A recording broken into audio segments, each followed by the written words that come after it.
বৃষ্টি পড়া শুরু হয়ে গিয়েছে মানেই কিন্তু একটা খাবারের কথা সবার মনে পড়ে যায়। ঠান্ডা আবহাওয়া মানেই একটা খাবার, সেই খাবারটি হচ্ছে খিচুড়ি। তো হ্যালো ভিউয়ার্স, আসসালামু আলাইকুম। আজকে আপনাদের সামনে ঝটপটভাবে খিচুড়ি রান্না করে দেখাবো। কোনো বাটাবাটি ছাড়াই আস্ত মসলা দিয়ে অল্প সময়ে কিভাবে রান্না করবেন তার A to Z প্রসেসটা আজকে দেখাবো। তো চলুন দেখে নিই। সর্বপ্রথম যেটা করব, চাল এবং ডাল একসঙ্গে ধুয়ে ঝরা দিয়ে রেখে দেব। এরপর চলে যাব কড়াইতে তেল গরম করে দিয়ে নেব পেঁয়াজ কুচি।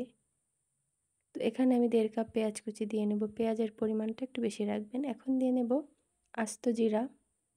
এরপর দিয়ে নেব কিছু তেজপাতা। তো এখন দিয়ে নেব কাঁচামরিচ ফালি করে এবং রসুনের খোসা ছাড়িয়ে কোয়াগুলো দিয়ে নেব। তো এরপর দেব দারচিনি, এলাচ, লবঙ্গ, গোলমরিচ একসঙ্গে। এখন এটা একটু তেলের উপর ভেজে নেব।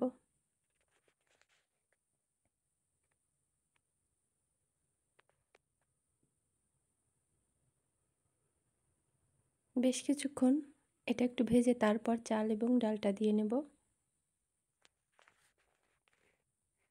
তো এই খিচুড়িটা আপনারা যে কোনো ডিম ভাজি অথবা ডিম ভুনা, মুরগির মাংস, খাসির মাংস, গরুর মাংসের সঙ্গে কিন্তু এটা অনায়াসে খেতে পারবেন।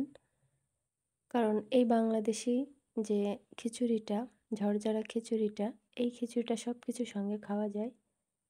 আর কোনো বাটাবাটি ছাড়াই ঝটপট তৈরি করে নিতে পারবেন।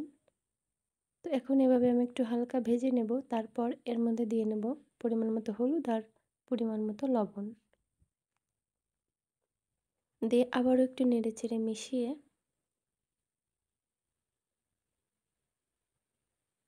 এরপর দিয়ে নেব প্রেসার কুকারে। তো যেহেতু প্রেসার কুকারে রান্না করব, এ কারণেই কিন্তু আমার এই রান্নাটা দ্রুত হয়ে যাবে।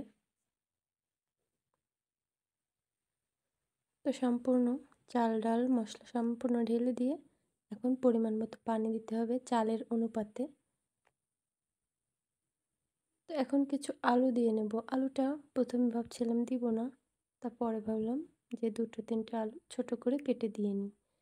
তো এখন আমি 4টা সিটি দিয়ে নেব।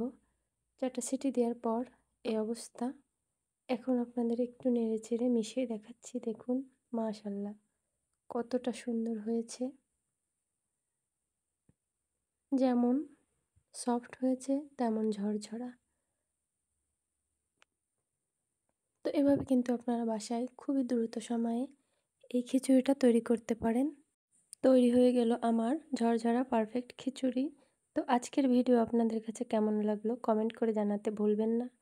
আর সবাই অনেক অনেক ভালো থাকবেন, শুভকামনা রইল। ধন্যবাদ সবাইকে।